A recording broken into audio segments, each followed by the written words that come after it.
சிவாய நமः. சிவ சிவ சிவ சிவ சிவ சிவ சிவ சிவ சிவ சிவ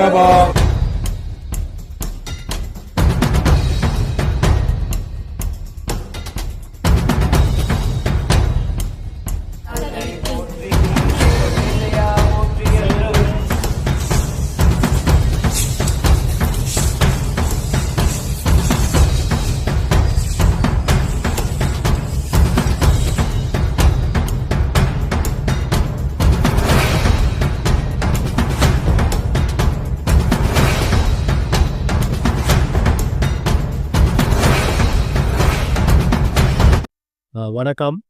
உழவாரப்படி குழு அனைவருக்கும் வணக்கம். என்னுடைய கேள்வி என்னன்னா, சாமியாருக்கும் சிவனடியார்களுக்கும் என்ன வித்தியாசம்?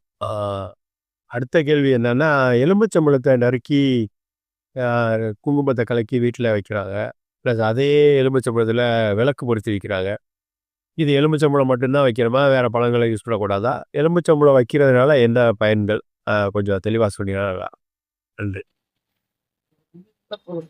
என்பது மகாசக்தி வாய்ந்த ராஜகேள். இந்த ராஜகேளை கோழிகளையும் ஆடுகளையும் பலி கொடுப்பதற்கு மாறாக சைவ படையில் பலி கொடுப்பதற்கு பூசணிக்காக பயன்படுத்துவாங்க.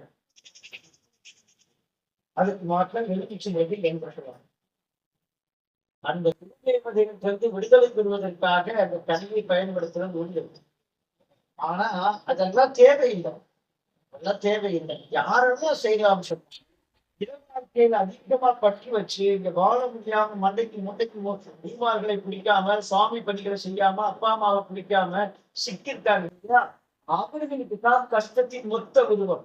கஷ்டத்துல தப்பிக்கிற எல்லா ஜீவாத்மாக்களும் பெற்றோரை இடிக்க பிடிச்சாச்சுன்னா பெற்றோர் பெற்றோர் சாமிகிட்ட வாங்கியிருக்காரு. பெற்றோர் அவர்தான். அவர்கள் இழுக்க பிடிச்சிட்டா அப்ப குழந்தை எங்க கூட படிக்கும்? இந்த கல்வி எங்க சொல்லித் தர்றாங்களோ அங்க நம்ம கிட்ட படிச்சுட்டா அதுக்கு பெற்றோர் பத்தி தெரியும். அன்னையின் பிதாவும் முன்னணி தெய்வம் சொன்ன பாடம் நீ படிப்பது இல்லை, புரிச்சுக்கணும். பெற்றாங்க குழந்தைக்கு தெரியாது. பெற்றோருக்கு எந்த புள்ள அங்கி நிற்கிது வணங்குதோ அந்த குழந்தைகளுக்கு எதிர்கால துன்பம் வராது. எந்த தீய சக்தி கிட்ட நெருங்காது. குலதெய்வ வழிபாட யாரு வச்சிருக்காங்களோ அவங்க நிர்வகிச்சு போட வேண்டாம். அது பாதுகாக்கும். அதை கேட்காம இந்த தெய்வம் ஒண்ணும் பண்ணாது. குருமார்களுடைய ஆசீர்வாதம் யாருக்கு நிரம்ப கிடைக்குதோ அவருடைய பார்வையில காணாம அவங்க பார்வை அவங்க நினைச்சுக்கிட்டு இருப்பாங்க எங்க ஆத்மா விடுதலைக்காக. அவங்க நேரடியாக கொடுத்து அந்த கஷ்டம் இருக்காது. சரி, இந்த அடிப்படையில அது சாதாரண இந்த மாந்திரிகவாதிகள் அதுக்கு செஞ்சது அப்படியே கீழே கொண்டு நிப்பாட்டிட்டாங்க. நாம அப்படி ஒரு தெய்வத்தை தேவையை அனுப்பிச்சு போனது தெய்வத்தை எல்லா அவர்களுக்கு தான் அது. இந்த பாதையை குடிச்சிட்டாங்க. நம்மளுக்கு அதுவும் தேவையில்லை. அப்பா அம்மாவுக்கு கொடுவோம், குலதெய்வ வழிபாடு வச்சுக்கிறோம், இன்னொரு வழிபாடு குடிச்சுக்கிறோம். குருமார்கள் இஷ்ட குடிச்சுட்டு போறாங்க இல்லையா? அவங்களுக்கு எந்தத்தையும் இஷ்டமே பண்ண முடியாது. எந்த விஷயம் கிட்ட வர ஒழுங்கா தான் சொல்ல பண்ண முடியும். ஒழுங்கா இருக்கணும் சொல்ல பண்ண முடியுமா? காவலர்கள் பண்ணி வச்சிருப்பீங்க, உங்களாம் பண்ணுவாங்களா? சும்மா இருக்காங்களா? சந்தேக கஷ்டம் போடும். அது மாதிரி சும்மா இருக்கிறவங்க தான் பிடிச்சி கூட்டி போகணும். அப்பாவுக்கு கூட்டு, அம்மாவுக்கு கூட்டு, குழந்தைங்களுக்கு இவங்க ஒழுங்குல இருக்கிறாங்க.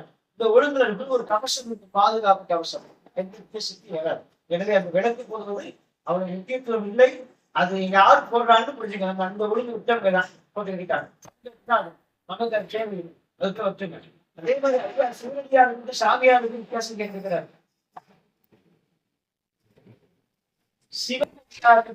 சிவனடியார்னாலே முதல்ல தெரிஞ்சுக்கணும், பற்றை முழுவதுமாக இருக்கிறவர். அடியாருக்கு சேவை செய்தாலே ஈசன் உங்க பக்கத்துல எல்லா ஜீவராசிகளுக்கு செய்யும் போது பரம்பரை உங்க பக்கத்துல தான் நிக்கிறார். உங்களுக்குள்ள இருக்கு சக்தி பேராட்சி பெறும். அதே நேரத்துல அந்த பருவம் தனித்துவமாக எந்த பற்று வேண்டாம். எத்தனையும் மாறும், எல்லாம் அணையும். இது நிஜமல்ல. அது ஒருவனை தவிர எல்லாம் பிடிக்கும், மறைஞ்சு போயிடும். எல்லாத்தையும் யாரு காட்டி குடிக்கிறோம்? எல்லாத்தையும் யாரு நிகழ்ச்சியை பாக்குறப்போ இல்ல ஏதோ வச்சு பாக்குறோம். கண்ணை வச்சு தானே பாக்குறீங்க. கண்ணை வச்சு நைட்ல ஒண்ணு வைக்குவோம். இதான் எடுத்துருவீங்களா? பெண்ணு தான் எடுக்க முடியுமா? லைட்ல அமர்த்தி குடிச்சுவோம். பெண்ணு தான் எடுத்து கண்ணு எடுத்துருவீங்களா? கண்ணி எனக்கு எல்லா பொருளும் சூழ்நிலை வந்துச்சு.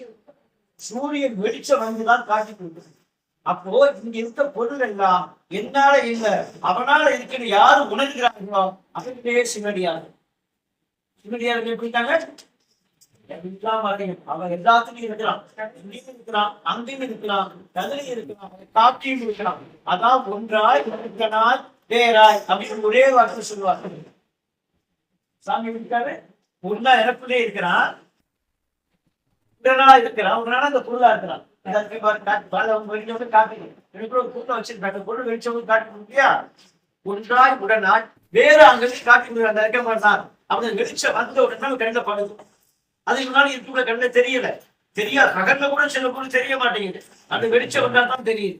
அப்ப உள்ள இருக்கிறது மறைச்சிக்கிறான். உள்ள இருக்கக்கூடிய சக்தி வீட்டர் சில மகன் போது நம்ம தேடிக்கிட்டு இருக்கிறோம். அப்ப ஒன்றாய் உடனாய் வேறாய் இருக்கக்கூடிய அந்த முப்பொருள் உண்மைகளை 10% சொல்றாங்க இல்லையா, அந்த 3 உண்மைகளையும் சரியா புடிச்சு நடப்பவனே சிவனடியார்.